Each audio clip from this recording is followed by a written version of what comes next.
Salahuddin Ayyubi नाम सुनते ही जहन में जंग के मैदान और फतेह की दास्तानें आती हैं, है ना। बड़ी बड़ी सल्तनतें बाहर के दुश्मनों से नहीं बल्कि अंदर के गद्दारों से टूटती हैं। आज की कहानी सुल्तान सलाहुद्दीन अय्यूबी की जिंदगी के एक ऐसे ही नाजुक मोड़ की है जब एक गहरी साजिश ने उनकी पूरी सल्तनत को दांव पर लगा दिया था। एक ऐसी साजिश जो अगर कामयाब हो जाती तो शायद आज तारीख कुछ और होती। तो सवाल ये उठता है, और यही इस पूरी दास्तान का मरकज़ है, कि जब किसी लीडर की अपनी ही फौज की वफादारी पर शक हो जाए तो वो क्या करता है, उसके पास क्या रास्ते बचते हैं। चलें सीन सेट करते हैं। सुल्तान सलाहुद्दीन के पास एक फौज है, सूडानी फौज। ताकतवर तो बहुत है लेकिन डिसिप्लिन नाम की कोई चीज नहीं, और यही बात सुल्तान के लिए एक बहुत बड़ी परेशानी बनी हुई थी। और देखिए, ये कोई छोटी मोटी फौज नहीं थी। पूरे 50,000 सिपाही कमांडर नाजी के नीचे। मतलब ये एक ऐसी ताकत थी जो सल्तनत बना भी सकती थी और एक झटके में बिगाड़ भी सकती थी। इसी से अंदाजा होता है कि सलाहुद्दीन के सामने खतरा कितना बड़ा था।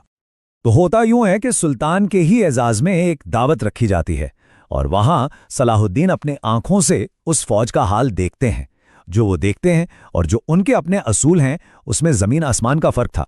वो चाहते थे डिसिप्लिन, किरदार, और वहां क्या था? बस शराब नोशी और हंगामा, बिल्कुल बेकाबू माहौल। और जब सलाहुद्दीन ने कमांडर नाजी से पूछा कि ये सब क्या है, तो नाजी का जवाब बिल्कुल हिला देने वाला था। उसने कहा, ये मेरे बेहतरीन लोग हैं, जंग में मरने से पहले इन्हें जिंदगी जीने दें।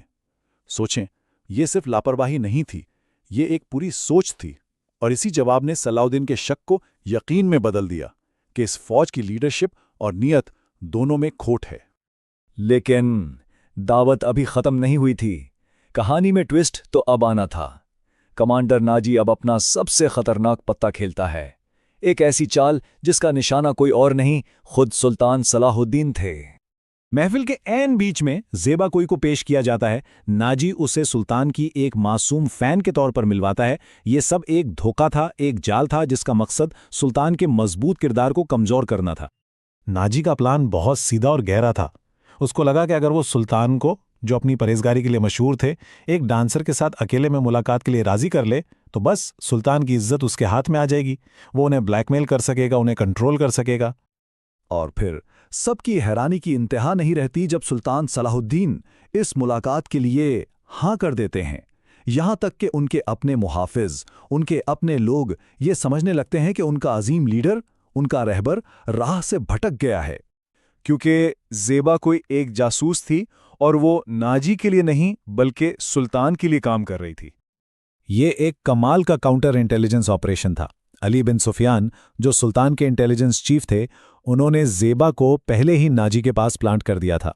नाजी ये समझता रहा कि वो ज़ेबा को सुल्तान के खिलाफ तैयार कर रहा है, जबकि असल में वो अनजाने में सुल्तान की ही जासूस को सीधा सुल्तान तक पहुंचा रहा था। मतलब नाजी का जाल उसी पर उलट गया था। और नाजी का प्लान क्या था? गद्दारी। उसने ना सिर्फ फौज में खुली बगावत की तैयारी की, बल्कि सल्तनत के दुश्मनों सलीबियों को एक खुफिया पैगाम भेजा। उन्हें दावत दी कि वो बाहर से हमला करें और वो अंदर से बगावत करेगा। दोनों तरफ से सुल्तान को घेरने का प्लान। और यहां से वक्त के खिलाफ एक दौड़ शुरू होती है। ज़ेबा को इस साजिश का पता चल जाता है। वो जानती है कि उसे ये खबर सुल्तान तक हर हाल में पहुंचानी है। वो एक बहाना बनाकर कैंप से निकलती है, लेकिन रास्ते में उस पर हमला हो जाता है। नाजी के एक बंदे ने उसे कत्ल करने की कोशिश की। वो जख्मी तो हो जाती है, बहुत शदीद जख्मी, लेकिन अपने हमला आवर को मार गिराती है और लहू लहान हालत में गिरते पड़ते सुल्तान के हेडक्वार्टर्स तक पहुंची जाती है। ज़ेबा ने मरते मरते खबर दे दी, और जैसे ही सुल्तान को ये इंटेलिजेंस मिलती है वो फौरन हरकत में आते हैं। लेकिन जोई की कुर्बानी रायगा नहीं गई। इस अहम खबर के मिलते ही सलाहुद्दीन फौरन एक्शन में आ गए। अब वो दिफा नहीं कर रहे थे बल्कि पेशकदमी कर रहे थे। ये एक मास्टर स्ट्रेटेजिस्ट का जवाबी वार था जो दुश्मन की चाल को उसी पर उलटने वाला था। अगले 48 घंटे सल्तनत की तारीख बदलने वाले थे। जोई की मौत के फौरन बाद नाजी के कासिदों को रोकने के लिए तेज रफ्तार दस्ते रवाना कर दिए गए। सिर्फ 12 घंटे में नाजी को कमांड से ही हटा दिया गया। 24 घंटे गुजरते गुजरते उसके गद्दारी के खुतूत पकड़े जा चुके थे, और 48 घंटे के अंदर सलाहुद्दीन की फौज साहिल पर सलीबी हमले के लिए घात लगाए बैठी थी। एक आने वाली तबाही को एक फैसला कुन फतह में बदल दिया गया। और इससे पहले कि दुश्मन का बहरी बेड़ा पहुंचे, सुल्तान उनके लिए एक काउंटर ट्रैप, एक जाल तैयार कर लेते हैं और गद्दारों को उन्हें खामोशी से सजाए मौत दे दी जाती है। कानो कान किसी को खबर नहीं होती। तो अब गद्दारों का तो किस्सा तमाम हुआ। अब बारी थी बाहर से आने वाले खतरे से निपटने की और उस जासूस की कुर्बानी को सलाम पेश करने की जिसने इस जीत को मुमकिन बनाया।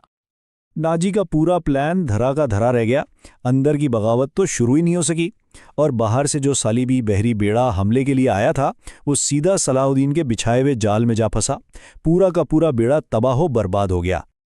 और ज़ैबाकुई के बारे में सुल्तान सलाहुद्दीन ने कहा, उसने इस्लाम के लिए अपनी जान कुर्बान कर दी, उसे पूरे एजाज के साथ दफनाया जाए। इनके इन अल्फाज ने ज़ैबा को हमेशा के लिए एक शहीद और सल्तनत की हीरो बना दिया। तो आखिर में ये कहानी हमें एक सवाल के साथ छोड़ जाती है, क्या तारीख सिर्फ बादशाहों और सुल्तानों को याद रखती है या उन गुमनाम लोगों को भी जिनकी कुर्बानियां ही असल में इन अजीम जीतों की बुनियाद बनती हैं?